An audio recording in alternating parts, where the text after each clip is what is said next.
Erskine, you're fired. Why, Mr. Wood, what is wrong? You! It is your idea we come up to this forsaken hole over the weekend. If I die of pneumonia, it'll be your debt to society. Mr. Wood, I tried to be a competent secretary, but I have absolutely no control over the elements. How did I know it was going to rain? See, the paper says fair and warmer. That's last week's paper. You're still fired. How much further do we go? Won't be long now, Mr. Wood. Well, it better not be.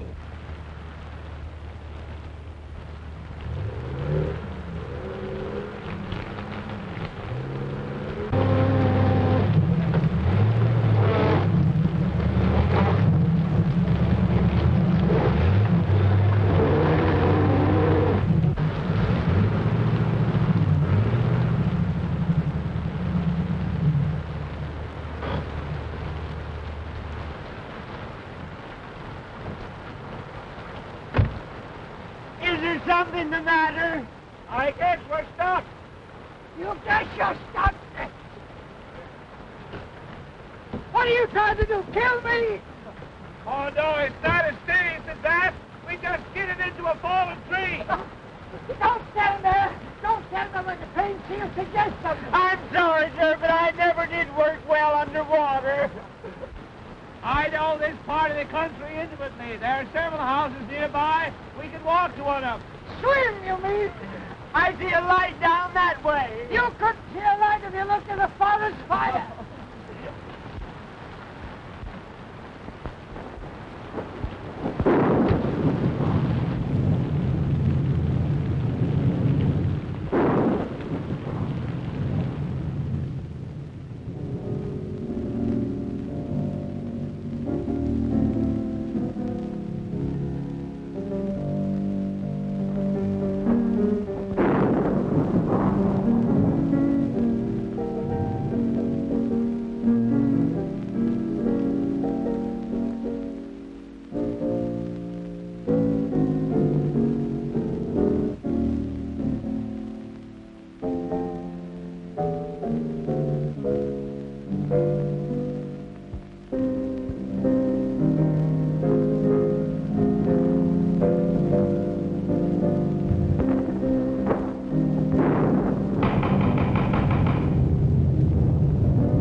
Mr. Ames.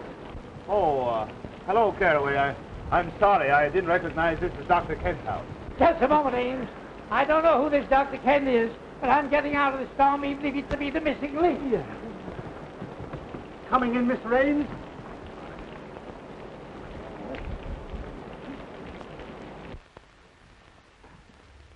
Ames! Well, this is a surprise. Good to see you. Yes, I suppose it is a surprise. We skidded off the road, hit a tree, and became mired in mud, and yours is the nearest house. Oh, pardon me, Dr. Kent. This is Herman Wood, the famous theatrical producer. You no doubt have heard of him, even if you haven't met him. Delighted, Mr. Wood. You're courageous to face the storms we have up here. Courageous. Insane, you mean? How do you do that? And this is Homer Erskine, his secretary. How are you, Erskine? Oh, wet. I agree with you for once. Hello, Gloria. Glad to see me. More than you know. A certain gentleman here doesn't take our engagement seriously. Harry. Hello, Ames.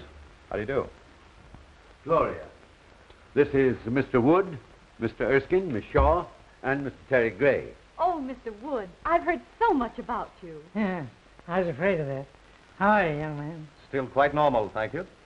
Nice of you all to drop in like this. Your idea, wasn't it, Ames? After all, you were invited. That had nothing to do with it, and I assure you I wouldn't be here now if I could help it. We were just driving to my place where Mr. Wood was going to hear me read my latest play. Another play, Preston?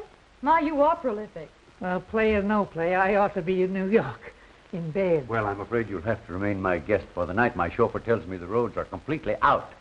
Oh, forgive me for keeping you in these wet things. I'll have Caraway show you to some rooms immediately. Then you'll join us for a cocktail before dinner, for your staying, of course. Well, I like the cocktail part of the program. Oh, Caraway, take Mr. Ames and his friends upstairs immediately. Owing to the storm, they're going to stay for the evening. Yes, sir. This way, please.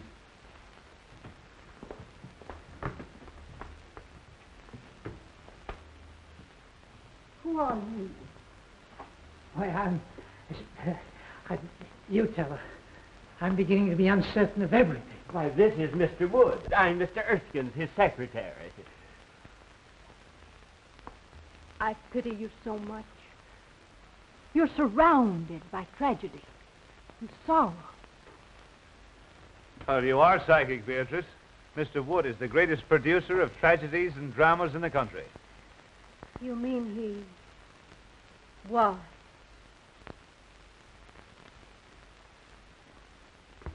Hey, Ames, about this play of yours. Why, yes, it's in my bag. As long as we can't reach my place, why not let me read it to you here? Look here. I just remembered an important appointment tomorrow in the city. I must return tonight. Isn't that right? Yes, absolutely. He has to address the Travelers' Aid Society on the proper way to fold a timetable. My dear Mr. Wood, I would gladly assist you, but until the storm abates, there's no way of reaching the city. Well, we may as well accept the situation, Mr. Wood. We'll have a good dinner and then retire to Dr. Kent's study for a nice, quiet reading. Perhaps it'll make you appreciate my play all the more. They say a full stomach breeds tolerance. Well, something tells me I shall need it.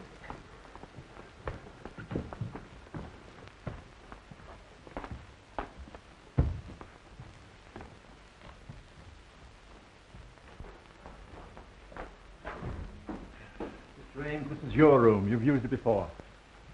This way, gentlemen, please. This is yours, sir. Right. And this is yours.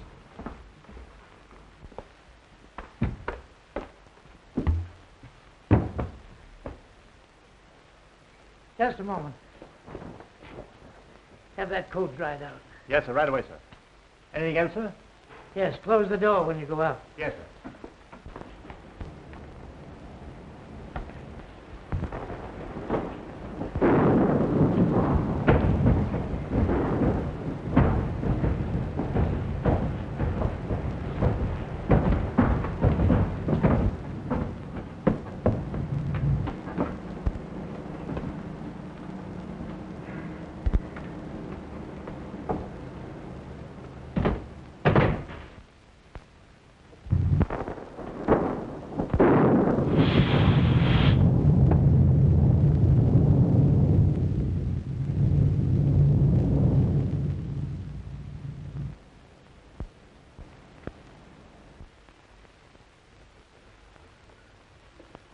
Well, the ghost walks tonight or never.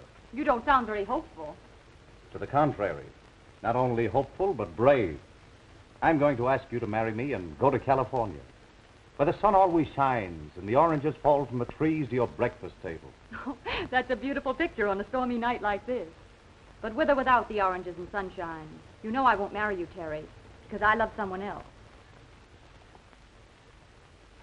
Terry! Pardon me?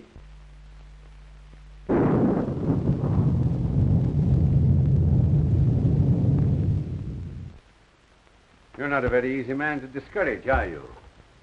You forget that Gloria here is engaged to a mutual friend of ours. I don't think that's any of your business. Look here, Gray. I don't like your attitude. In fact, I don't think I like anything about you. So what? Why must you two always act like gladiators? Be sensible. Tonight of all nights must not be the time for any discord.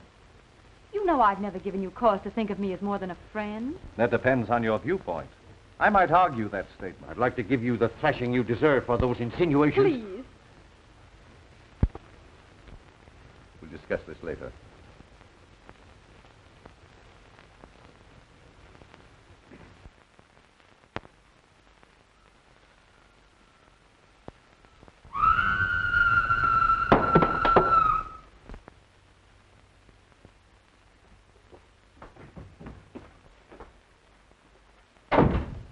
Erskine! Did you hear that scream? Yes, you sounded like a grand opera star with acute indigestion. Worse than that. Sounded like something on a humor. Oh, pure imagination. If I allowed a noise like that to scare me, your voice would have killed me long ago. Look here. Are you trying to insinuate I'm afraid? I'm just nervous, that's all. What kind of a madhouse is this? Oh, don't be so excitable. It's probably your liver acting up again. Have you your pills? My pills. Any of you folks hear a scream? Yes, it frightened me, too. Yes, I can't understand where it came from. Tell them where it came from, Ames.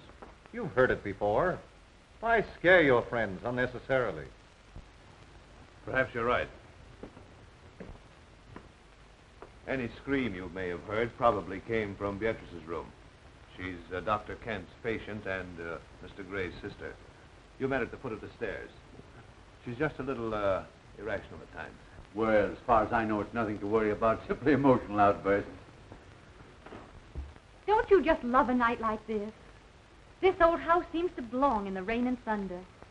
I read a book once about an old, old house. And, oh, I don't know how many murders happen on just such a night as this.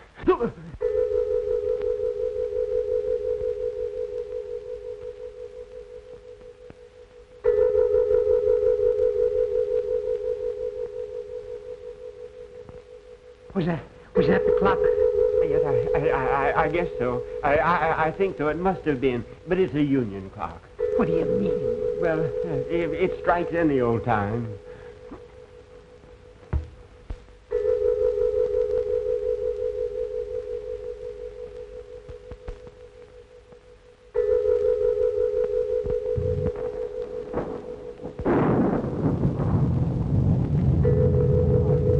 What's the matter with Beatrice?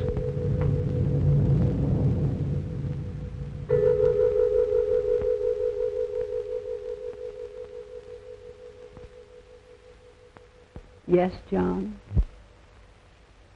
I am waiting for you. I am waiting.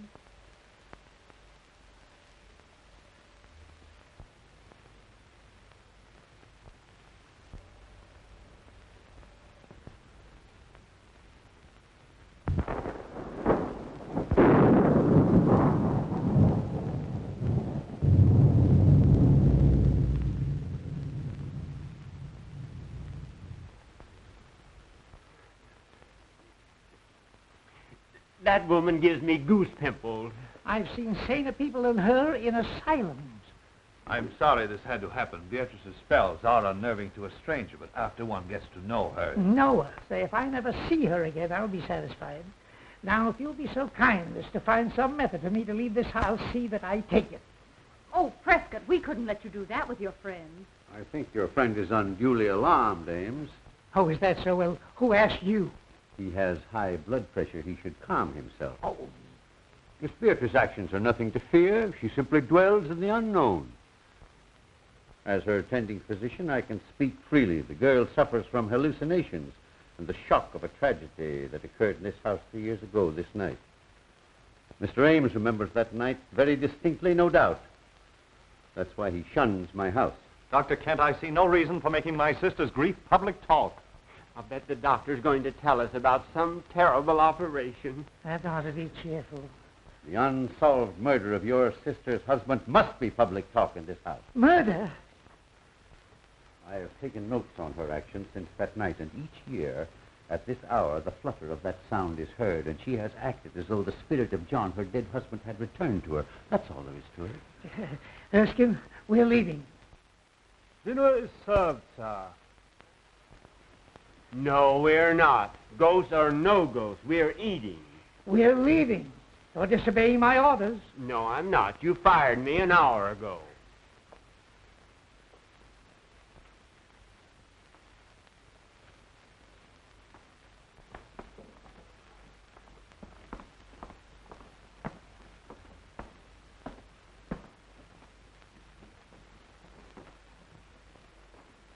Gloria, Mr. Ames, Mr. Wood, Mr. Erskine.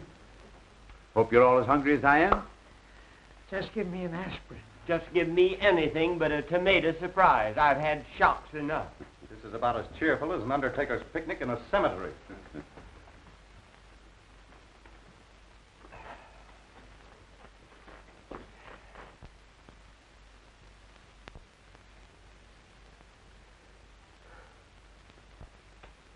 You're right on time, John. I was so afraid you might disappoint me. Mr. Wood, I think you're right. We better leave, now that John's here. Yes, Erskine, I'm not a cowardly man by nature, but my nerves won't stand this any longer. That woman is dangerous. My friends, please. I regret these unusual disturbances, but I've experienced these same phenomena in my patient's presence before. There's nothing to fear from the dead. I believe in spirits, but only of spirits. Hear me? Beatrice, please, your brother wishes you to restrain yourself. My dear brother seems frightened. As well he should be. Just like all the rest of you are. Please, Beatrice, there are guests here, friends of Mr. Ames. What do they mean to me? You, Terry Gray. You, Miss Gloria Shaw. And you, my delightful friends, know what that blood stain is.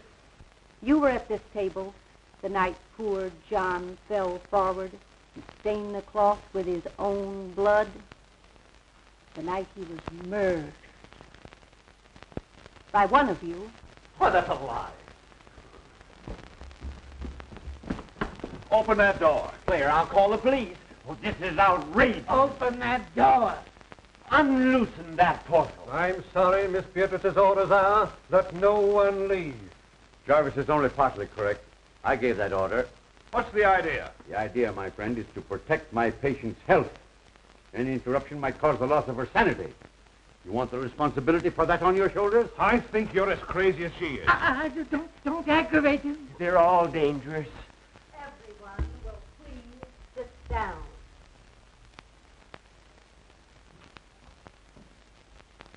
You can't frighten me into anything. I don't know who killed your husband, but I believe your brother can tell you. I thought you'd try to insinuate something like that, and I'm glad you did. Now I can voice what I've suspicioned these past years. You were jealous of John. You wanted to marry Beatrice for money. You, a penniless hack playwright.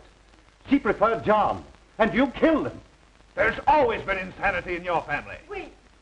He's right. I, too, always thought you killed John. You're unscrupulous enough to have done it.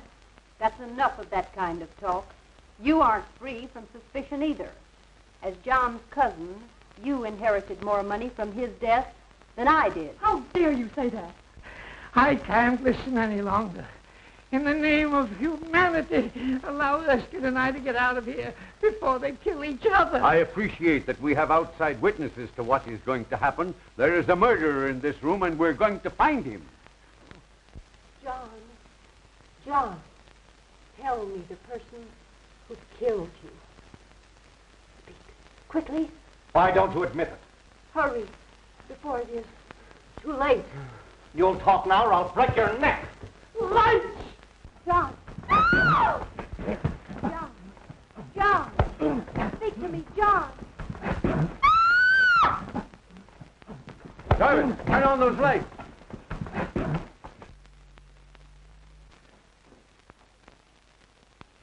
Why, where's Beatrice?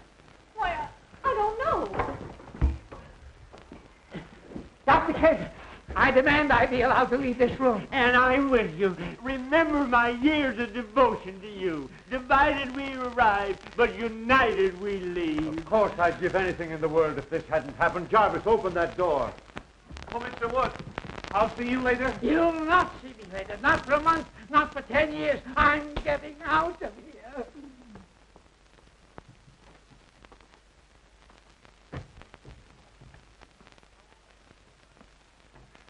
And so ends the first act of my little play. Oh, darling, it was wonderful. Well, we certainly scared those two.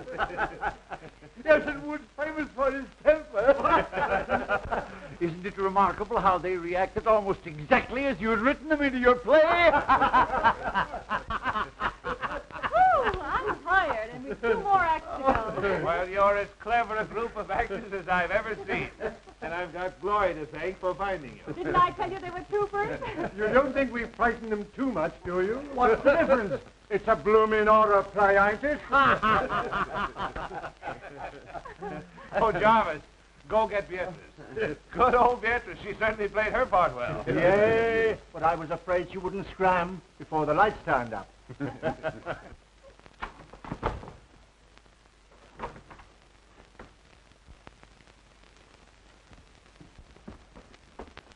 Beatrice, are you hurt?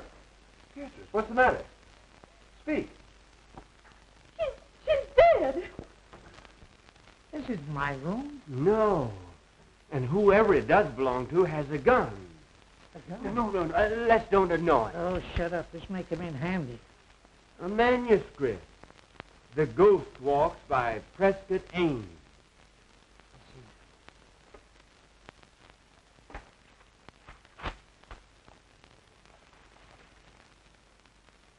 As the group seat themselves at the table, the vacant chair also moves out, as if an invisible person was preparing to sit down. All eyes are on the chair. As the vacant chair slides back to the table, Beatrice addresses its invisible occupant. Beatrice speaks. You are right on time, John.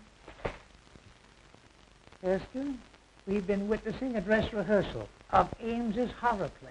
You mean all those scares were part of the play? Certainly. Wait. Here, let's try it again. Here, listen to this.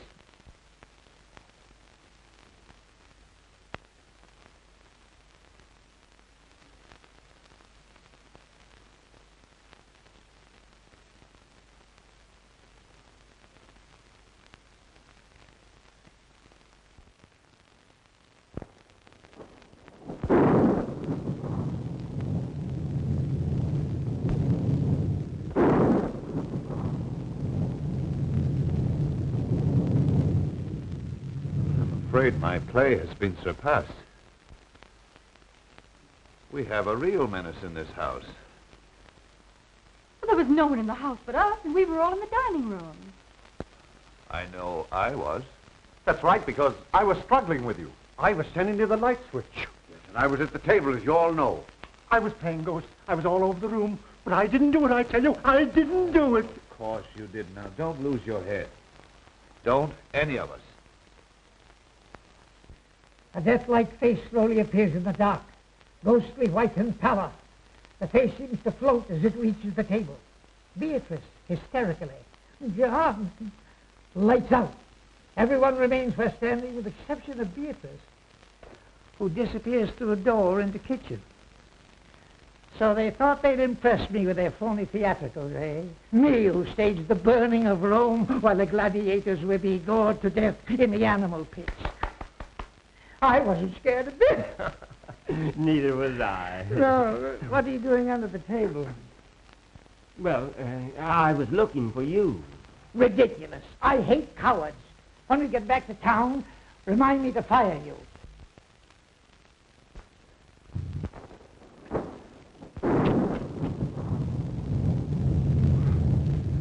Let the play continue.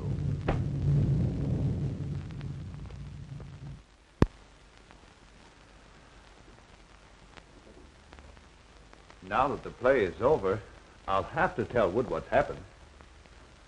Here he comes now. Ha! Still making merry, I see. Well, we thought we'd come down again. It's too quiet upstairs for us. Yes, we're used to shrieks, sirens, and suicide. Yeah. Why, what seems to be the trouble? Has Miss Beatrice been found? Yes, she has been found. Dead. Is that so? No, I mean, it can't be. It's impossible. What are you talking about? Mr. Wood, I'm trying to tell you that Beatrice is dead. Beatrice is dead. I don't believe it. Let's put this whole thing straight to you, Mr. Wood. We're all actors, hired by Ames here to present his play to you. Actors? Everything that's happened since you arrived was part of the play. Except poor Beatrice's death. Mr. Ames, am I to understand that I've been witnessing part of the play you were to read to me? Yes, I thought it a good method of presenting it to you. You see, this is really my house, and the fallen tree on the road was all part of my scheme to fool you. The storm, of course, was an added break. Well, if these chills and thrills have been theatricals, where does the death of Beatrice fit in? Surely you don't destroy your characters. Somebody evidently does. We don't know any more about it than you do. The police should be notified. Now, wait a moment, everyone, please. I know that this is even more confusing to Mr. Wood than it is to us. He still believes we're putting on the play. So the only thing we can do is to show him Beatrice. By all means, do. Yes, death is no novelty to us. No. We stage it 8 times a week, including matinees. And benefits. Now, remember, no one is to touch the body until the police arrive. In there.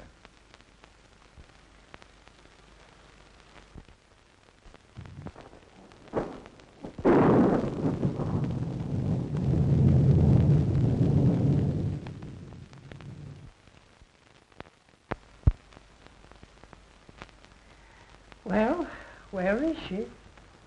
I don't know. What could have happened? Well, you ought to know. You're the author. This is impossible. I never heard of such a thing. Must be closed. We ought to get out of here. Where can she be? Perhaps he just stepped out during intermission.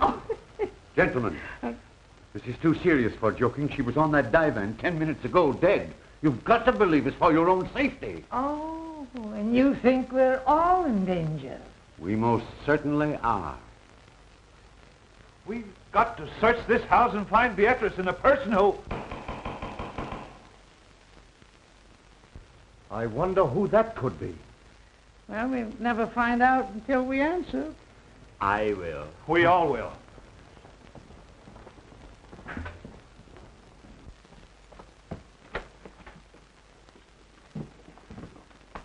Who are you? Who are you? A guard from the Greystone Sanitarium. Seen anything of an escaped patient around here? What kind of a patient? A quiet one, until disturbed, at which time he becomes slightly murderous. Well, so help me if this ain't a night. Oh, what's going to happen to us next? Who are these people? I didn't know anyone was living here until I saw the lights. What makes you think he came here? Empty houses make good hideouts. I never saw or heard of anyone living here in the past few years. Well, I've been living here about a month. I think you've come to the right house at that. Yes? Has anything happened? Uh-huh. A murder and a disappearance. What are you winking about? Winking? Why, my dear man, you're saying things. I simply stated a murder had been committed. Murder? Ah. Well, it's him all right, then. Well, who is this man you're looking for? At the sanitarium, we'd call him Case 222. I guess you'd call him a homicidal maniac. A maniac? And you think he's loose in this house? Now, be perfectly calm. If my patient is here, and you scare him with hysterics, he might tear you apart to see what caused the excitement. Oh. That reminds me. Has anyone called disappearance? No. Well, that's a usual procedure, isn't it? Oh, we forgot to, I suppose. But there's a telephone right here in the study. Telephone?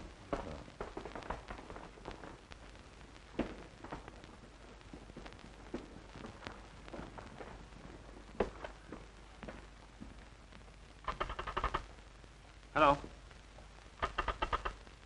Hello?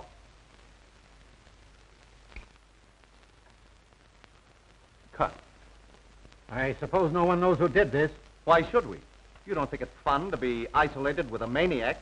If the play calls for it, yes. Well, I don't know what the rest of you are going to do, but I'm driving into town for the police. Wait, it isn't safe outside. I'll walk with you to the garage. Thanks. I'll be right back. So those who want to go to bed are safe enough. Besides, it's easier to die in bed. Come on, Ken, let's turn in. It's as safe up there as here if we lock our bedroom doors.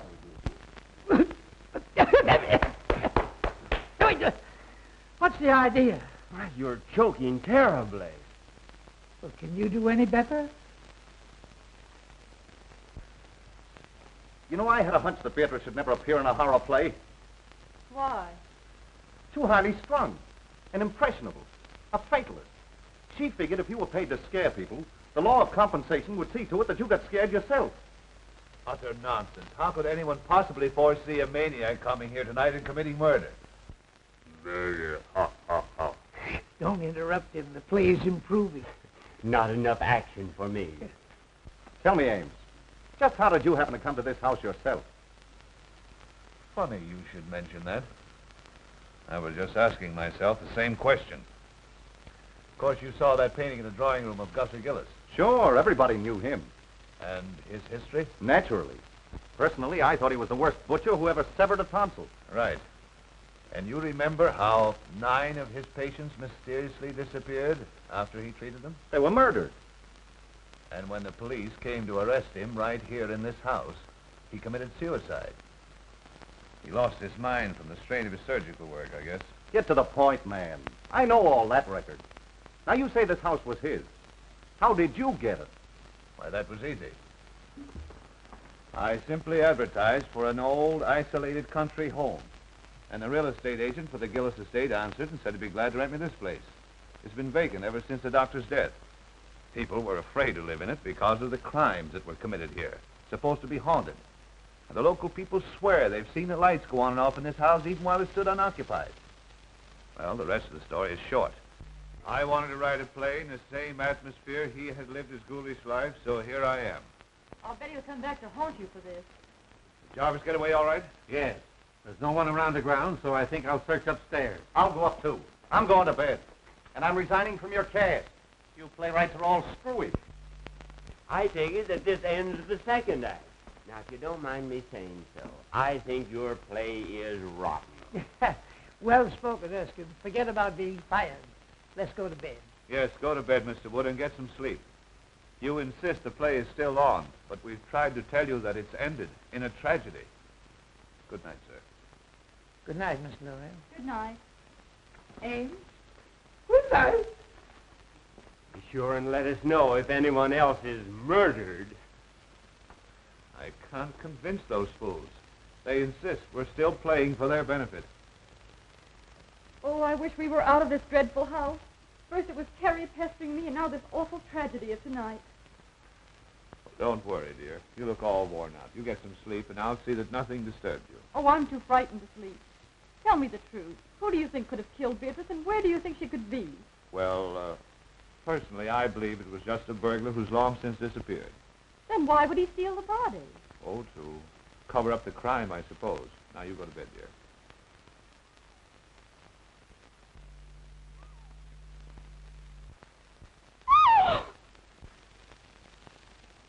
Why, Gloria, what is it? You poor kid, your nerves have completely gone.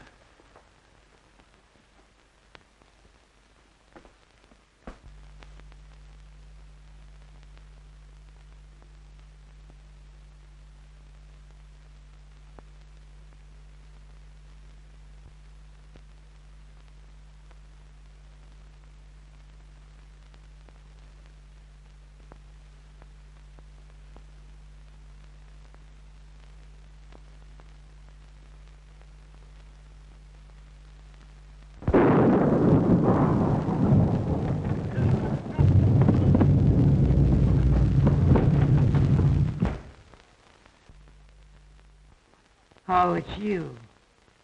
I ought to pull the trigger, Pat.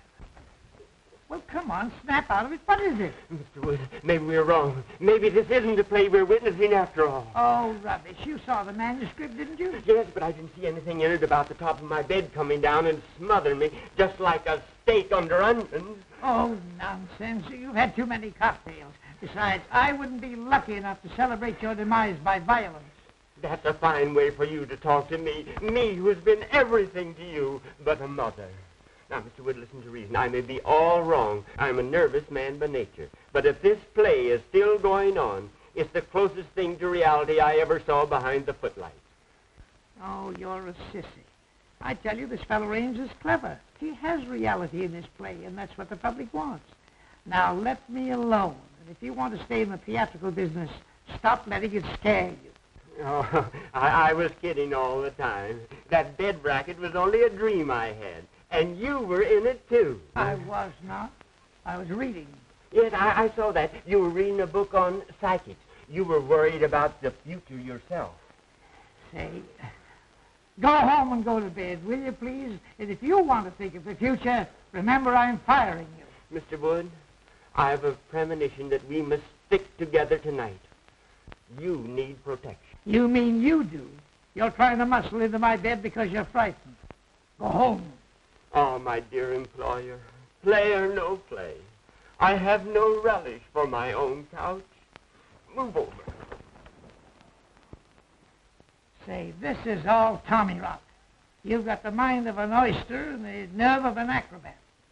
As my secretary, I do allow you to share my office, but that does not include my bed. Hey, you were born in October, weren't you?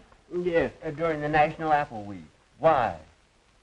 It says here, your type is the instincts of a bloodhound, the heritage of the homing pigeon, the attributes of the ferret, and the heart of a lion. Yet you snuggle beneath my quilts, you cream puff, because of make-believe play is scaring you. You're fired once and for all. Will you please close my mouth if I'm snoring? I have adenoids. Adenoids, too? Hi-ho.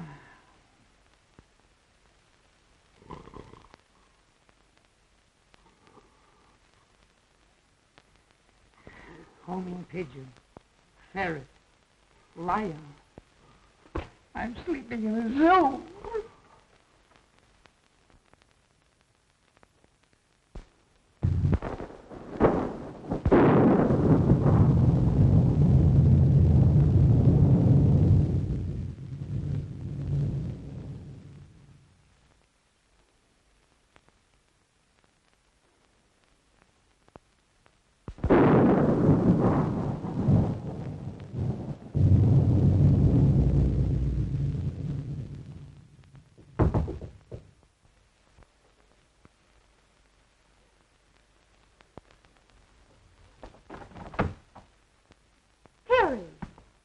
Worried about you. Up here, all alone. I'm all right. Listen, Gloria. You know I love you. Why do you always give me the cold shoulder? I'm just not interested, Terry. Why did you come here? It makes it very embarrassing. Oh, I know. You're afraid your playwright sweetheart would be jealous if he knew I was here. Well, I wish he could see you now. I just came in to say goodbye. I'm walking out on this play, but I've got a curtain speech to make. And this is it. Stop, Terry!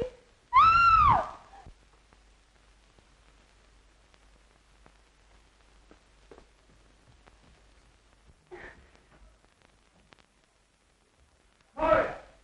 Gloria! Why, you fool. Now see what you've done. I'll hide in that closet until he goes. If you tell him I'm here, I'll say you invited me. Understand? Well, darling, what frightened you? I saw a man. Oh, where was he? He came in that door. I screamed and he went away. Oh, you poor kid, what a narrow escape you had. Wonder what that feeling was about. There's a light in Gloria's room. Let's see what's up. You take it easy. I'll find the guard and we'll search the house again. What's happened? We heard screams. Someone tried to break into Gloria's room. What? Who? I don't know. Here comes the guard. Seen anything? Plenty. Gloria was almost attacked by someone. Fancy that. Who do you think it was? We don't know. We'll wake up everybody and find out. Good idea. Let's try Terry first. Oh, Terry. Gone. Not a sign of him. Whose room is this? Well, that's mine. And there's Erskine's room, and that's Mr. Wood's. Well, let's see what they know.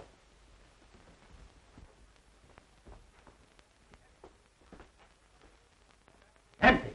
Darn the luck. I wonder if that maniac could have tried Wood's room before my mind snaps to. Eh? Oh.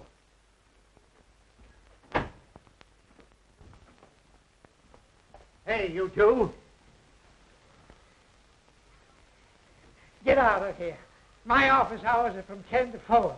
Seen anything strange in here? Yes, here's an exhibit that ought to be in a museum. What are you doing in here? I was sleepy. Is the play on again? No. We're just having a roll call. Well, consider us absent. Terry. Terry, come out.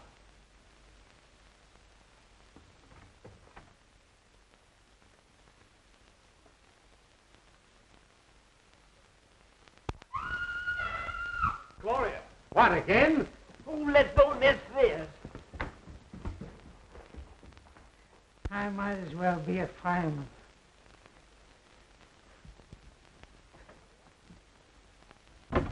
Gloria, what is it, dear? It's Terry.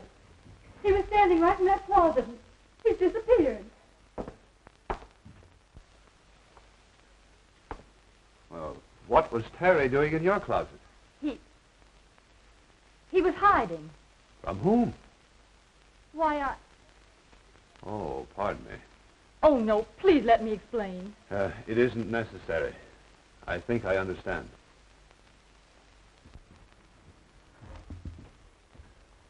I'd sooner trust a lunatic than I would a woman. Yes, they're more reliable.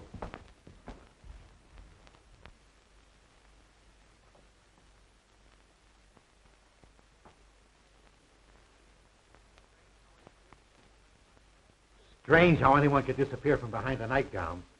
You could from behind my cousin's. She weighs 250. Are you winking at me again?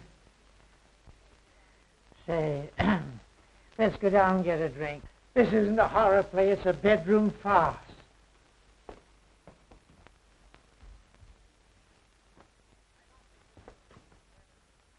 I don't think this situation is fair to me. You people are of very little help. That patient of mine is evaporating. He thinks all I've got to do is to look for him. Besides, I promised to be a fourth of bridge tonight with some friends of mine. Speaking of wasting time, Jarvis should have been back from town with the police long ago. Oh, Caraway. Will you and Kent go back upstairs, please? Just to be near Gloria. I couldn't stand seeing her myself just now, but I don't want to expose her to unnecessary danger. I understand. We'll be glad to help. I'd just as soon go up again anyway.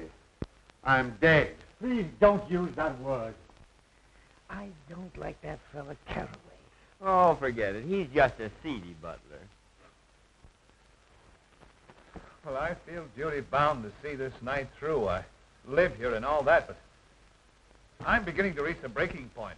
The situation is getting out of hand. It seems to me you're about as useless a guard as I've ever seen. Well, I've worked in 2 penitentiaries and 3 asylums and never had any complaints. Best actor of the bunch. Well, boys, I'm going to retire from now for the second time tonight. Abe, go on with your rehearsal, but don't disturb me for the finale. And again I say, good night. Please continue. I never walk out on anything that doesn't cost me something. What does he mean? Oh, these fools think we're putting on a play for their benefit. I'm hungry. I could destroy a few vitamins myself. Well, you'll find some food in the kitchen. I'll be waiting for you here.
Hello?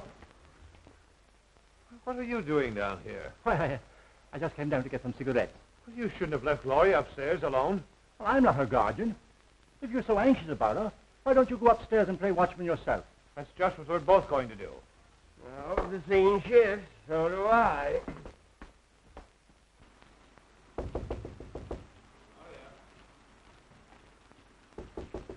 Gloria?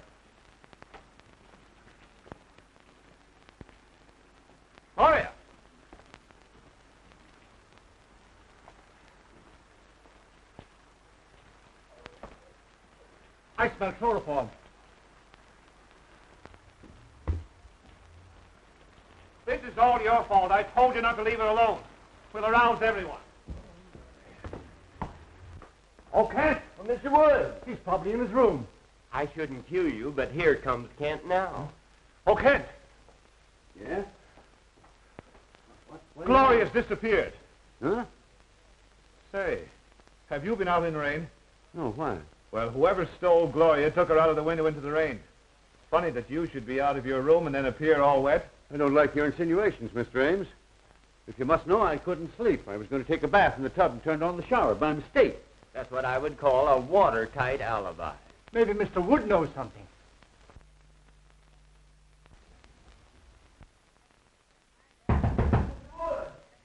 I'd have more privacy in a convention hall. Come in. Mr. Wood, some gentlemen to see you. Have you seen Gloria? She doesn't seem to be here. Why? Gloria has been kidnapped. Goody, goody. I say, that's beastly rude of you. They accused me, but I think Teddy's the guilty one. He's gone, too. They've got to search the whole place over again. Get up and see the fun. It's better than looking for a good candidate before an election. Not me. I'm staying right here. And if they don't stop this fool play and get out of here, I'll rid the world of the entire cast. All right, stay here. I hope you're the next victim.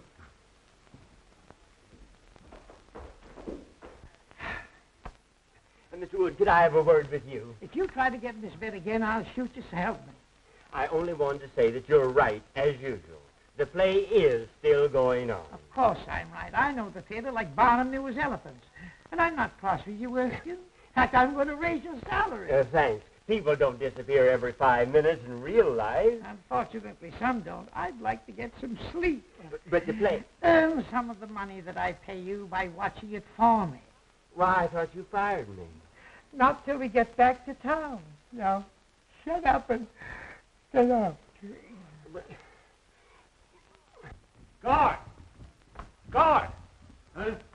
What do you want? Fine help you are. Gloria's been stolen. You're standing around here eating chicken. Well, one must eat occasionally. What makes you think the lady was stolen? Rather an antiquated way to acquire a woman, isn't it? Oh, shut up. Her window was open. She must have been taken out of the house. I'm going to search the grounds. I'm with you, Ames. Hey, you. Come here. Where's your friend? If you mean my honored employer, he's upstairs in bed. I think I'll go up and look him over. There's something queer about you both. He winks at you and you wink at me. Heh. And I don't like it.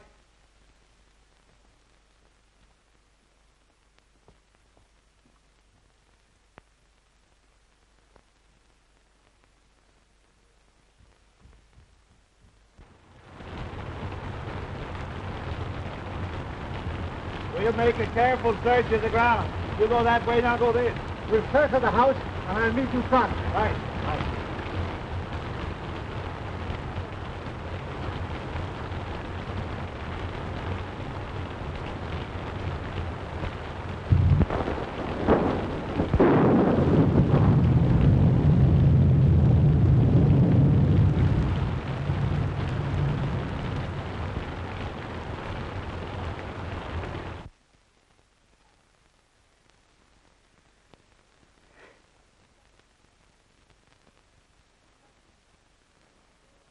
Who's there?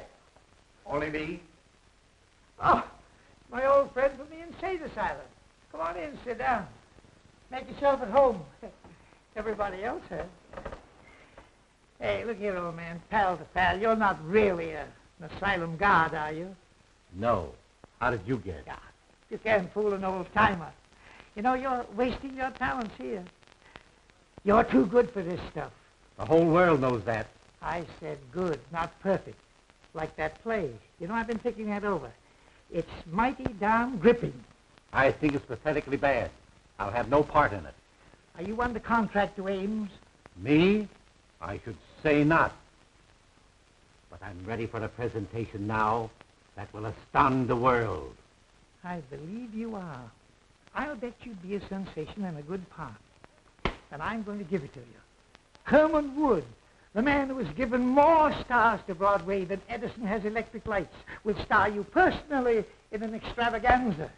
Splendid, splendid. Oh, are you busy Thursday? Let me see. No, I have nothing planned. Good. Come to my office next Thursday and we'll sign a contract. Splendid. But you should see me work first. Well, what are you doing now? Wasting time talking to you. Come with me, and I will show you real dramatics. Are you kidding? I never joke. I will show you drama. Stark, throbbing drama, with a master touch of comedy. By golly, I'm with you. Just wait till I get my slippers. Don't forget, Thursday. Come.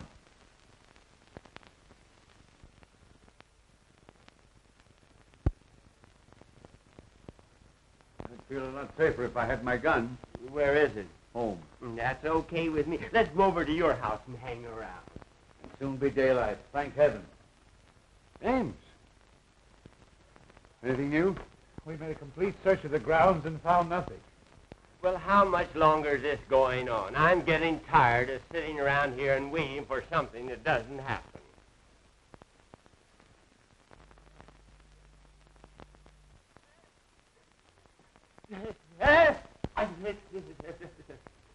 The picture. It's alive. It winged. What's the matter with him? He must be balmy.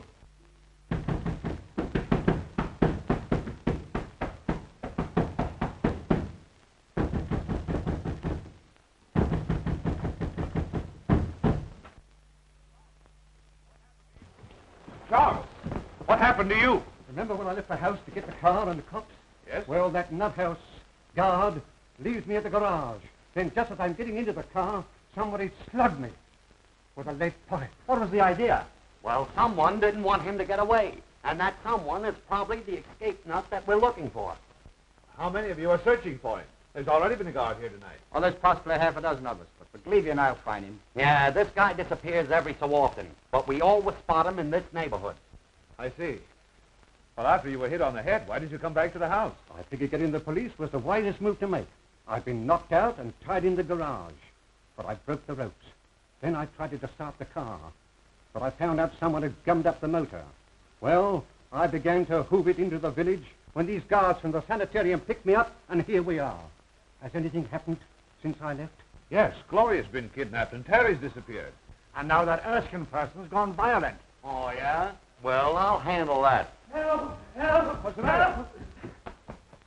Mr. Wood is gone. What? I said he's gone, and so is the guard. It's that picture that's doing it.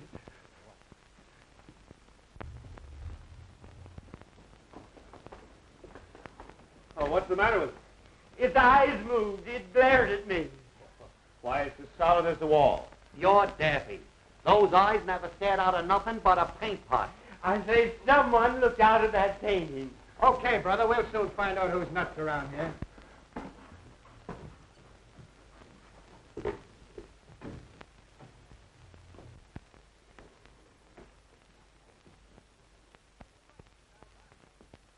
Say, he's right. These eyes are phony. What'd I tell you? Now who's that?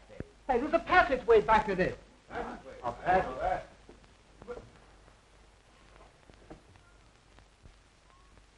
Look! It's moving!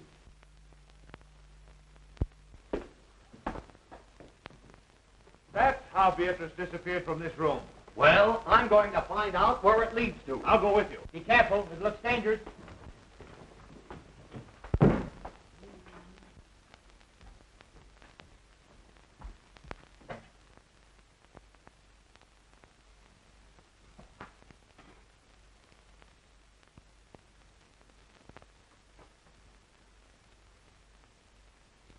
My friends, since your entrance into this house, I have worked toward bringing you into this laboratory. Years ago, a famous surgeon lived, worked, and studied here. His name was Guthrie Gillett. He is dead now, but I, Professor Elmer Twittery, will carry on and improve his work. Hey, I don't like these underground places. Well, you may as well get used to it. You may spend a lot of time in one. Why, the whole house must be honeycombed with passages. They lead all directions.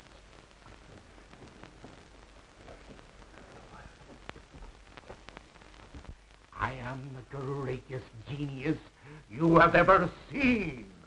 I have mastered my work. Work that has produced power almost divine.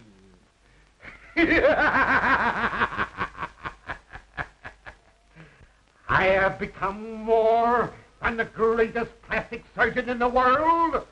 I am the molder of mankind. I have reached a great decision. That is why I've allowed you all to trespass upon the seclusion that I have enjoyed in a supposedly deserted house. I discovered this old house of Dr. Gillis's on one of my many escapes from the sanitarium. It is admirably fitted for my work. All I needed was patience. And now I have you, healthy people, who can't stand the rigor of certain small operations.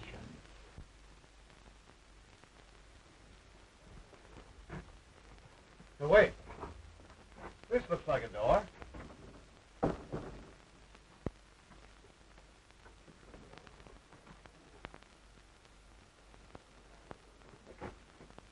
See where that leads to. This patient you're looking for, is he violent? Sometimes.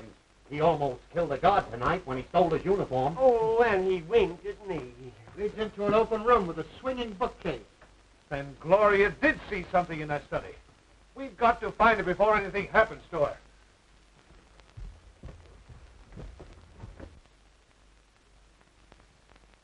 It seems to me this is the fluid I used to paralyze the mice with yesterday. I think I meant to use it on your friend Beatrice. But somehow I became somewhat confused. So now the poor girl is dead. Forgive my stupidity. I will be more careful to see that you don't suffer the accidental death she did. I have brought back the spark of life. I am colossal. Oh, my head aches. Take that smelling salts away. You're choking me. I am awfully embarrassed. I thought I killed you, but I only gave you a headache.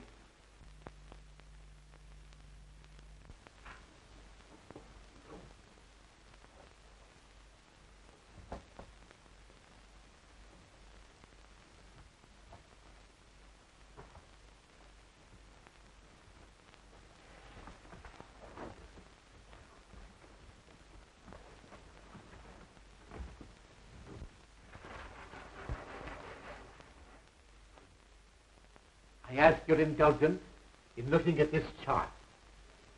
You will notice the various noses, eyes, and chins. You all have an ideal, a face you envy. You can have your choice of alterations. You understand, my operations run in series. You may look as you wish now. Utterly, I will slowly change you to fit my model. Young lady, you shall have the honor of being the first on my table. I shall require very little from any of you. Just enough to begin my work. A feature from you, a bone from him, and a cartilage from that one.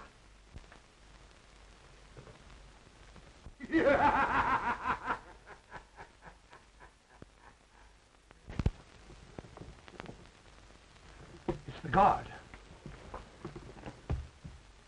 It's Professor Twiddly, the guy we're looking for. Then he's the nut. Well, he's dangerous. Let's get him. Wait a minute. Better not get him excited. I know how to handle him. Hello, Professor. Why, Mr. McLeavy, what are you doing here? Can't you see I'm busy? Sure, but you've got to come home with us. It's important. Home? Is there anything wrong? Why, don't you remember? You operated on your old friend Julius Caesar a couple of days ago. Did I now? Sure. Funny, I forgot. How'd it turn out? Not so good. That's why we have to hurry back. You see, he got tired of his Roman nose, so you grafted on a new one. But you put it on upside down. And on rainy nights like this, the poor fellow can't go out for fear of drowning. My. We'll return at once. Poor Caesar must be miserable.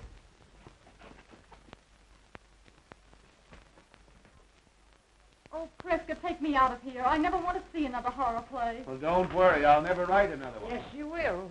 What? Absolutely, but you've got to rewrite it. Just like this night and the experiences we've gone through. Even to the murder of Beatrice?